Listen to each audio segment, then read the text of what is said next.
Chris, I'll let you open up with comments and your thoughts. I mean, you had to deal with some adversity in the fighting here at the lightweight division. Your thoughts on the victory? First of all, I'd like to thank God, my team, Al Heyman, Showtime, PBC, my whole team that got something to do with this victory. This is boxing. Sometimes you're gonna face adversity, but you just never get respected. When they gonna respect me? I came off a 13-month layoff, got in the ring with a 135-pounder that's way bigger than me, and I swam with sharks. I got dropped, got up, and I won the fight. When they gonna respect me?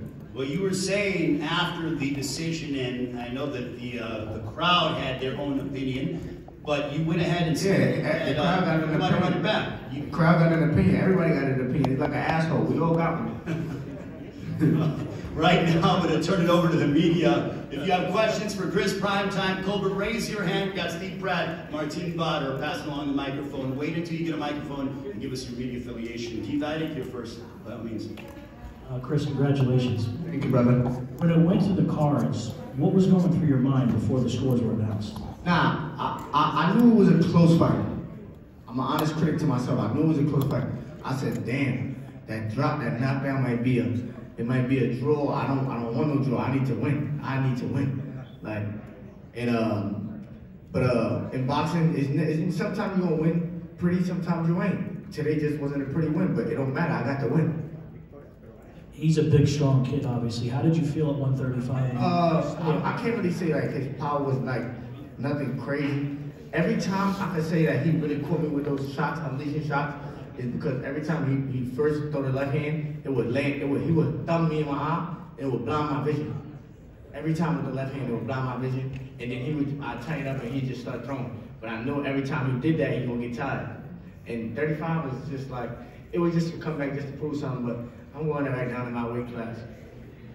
If it was presented to you, would you give him a rematch? Fuck no. He was being a sore loser. He should have never been a sore loser. If he would have took the loss like a man, I would have given him a rematch. Like I took my loss like a man when I lost, I'd have gave him a rematch. But he was being a sore loser, so now he ain't getting nothing. Questions? Chris, first of all, man, congratulations on Where you at? I'm over here. Stand up. First of all, congratulations on your win, man. Thank you. How convinced are you that you want this fight? And why not a rematch? I'm very convinced, and I said it. The only reason why he ain't getting no rematch is because he's being a sore loser. There you go. In this sport, it's either you gonna win, you gonna lose, or you gonna get a draw. And you gotta take that like a man. You gotta take your loss like a man the way you take your wins. You see the way I did my last fight? I took that on the chin. There was nothing I could do. I could have went up there and cried, nah, and made excuses. That wasn't me. I was sick, I was this. I didn't make no excuses. I take my loss on the chin like a man. So why he didn't take his? Now he ain't getting no rematch, and I'm going back to my weight class. Questions for Chris? Were you concerned at any time in the fight? No, I ain't gonna lie, when I got dropped, I didn't even know what hit me. It was so quick, like I didn't know what hit me. But when I opened my eyes, I'm like, oh shit, he dropped me.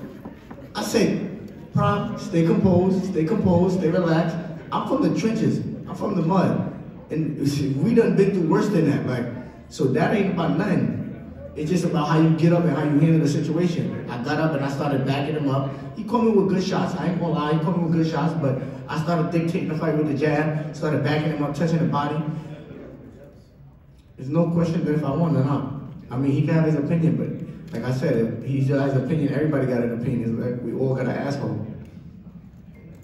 Questions for Chris Primetime Colbert?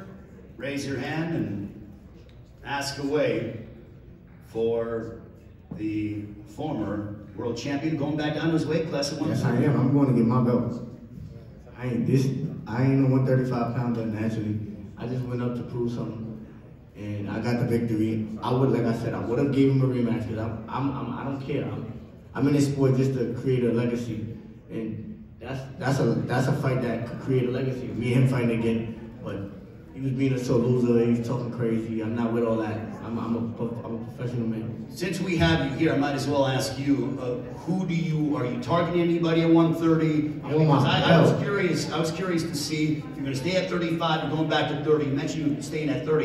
Is there anybody that you have your sights set on right now? I want my rematch. If I can't get my rematch, you want to fight Hector Luis Garcia next? If I can't get my rematch, then whoever Al Haymon sends to me, I'm gonna take it. All right. You know, I was never one of those fighters shy to take a challenge.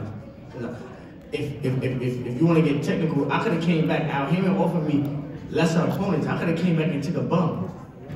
I said, nah. What am I proving by fighting these guys? I'm gonna beat them, and I'm walking around my chest high like, yeah, I'm the man. Nah. Let me fight somebody that's a shark. Let me swim with the shark, and I don't even know how to swim. You have been and worked your way up in your career. What was it like fighting at the MGM Grand Garden Arena here, a venue that is iconic for prize fighting? You're from Brooklyn. Mike Tyson fought here numerous times. All the greats. You're a student of the game. What did that mean to you? Shit, this was a dream come true. I always, like, my first fight, first time ever being here, I was Pacquiao versus Thurman. And I'm like, damn, this atmosphere is electric. Like, I want to fight here one day. And growing up watching, I used to watch Floyd fight here. So I was like, damn, when I want to fight. Like, I'm not a big fan of Vegas.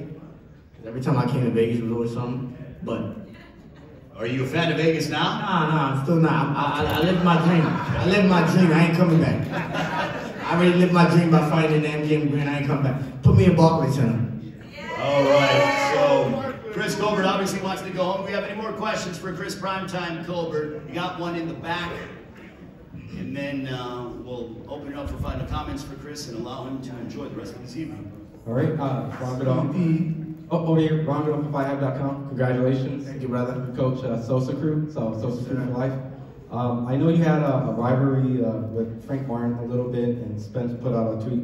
Well, I already said I'm not fighting at 35. I'm going back down to 30. So if he want to come down, let's get it rocking. But I'm not staying at 35. I'm going to my weight. So going to my weight. So Frank wants to go down on 30. You would? Yeah, let's tangle. I'm ready to dance. I don't duck and dodge from nobody. I just learned how to dance salsa too, so I'm ready.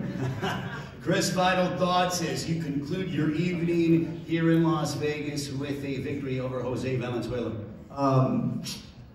Like I said, I just want to thank my team, everybody that got something to do with this. I want to thank my family, my friends, Al Haymon, Showtime, Steven Espinoza. I just want to thank everybody, man. We did it tonight. And shout out to Raul Venezuela. There's no hate in my blood. I'm not a hater. He came in there and put up a hell of a fight. But he ain't getting no rematch. I'm out. Bye-bye. All right, Chris Colbert, ladies and gentlemen, on the evening. Give it up for him as...